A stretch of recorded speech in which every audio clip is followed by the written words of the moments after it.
Jean-Claude Damour, directeur général de ZEC Québec, qui est la Fédération québécoise des gestionnaires de ZEC.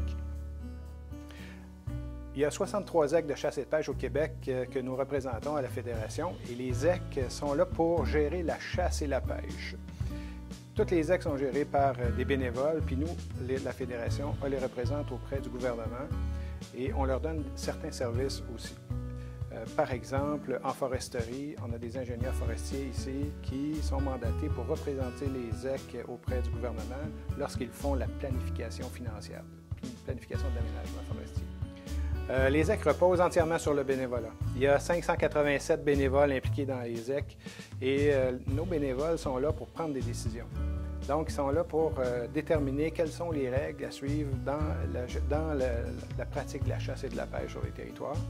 Et aussi, ils vont même s'impliquer sur le terrain directement en faisant de la protection de la faune.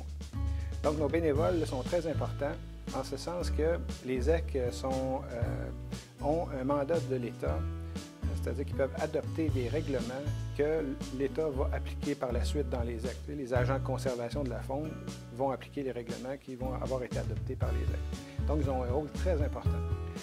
Il y a deux grandes réalisations dont on est fiers. Le premier, c'est le prix du bénévolat André Magny, qui est remis annuellement à une personne qui s'est démarquée par son action bénévole dans le réseau des ZEC.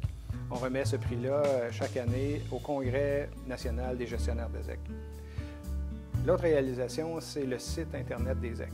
Donc, réseauzec.com, c'est que l'ensemble des ZEC ont décidé de s'unir et de former un réseau pour faciliter la mise en marché des ZEC dans la chasse et la pêche au Québec. Mais c'est une grande réalisation de notre fédération et de l'ensemble des ZEC, des bénévoles des ZEC du Québec.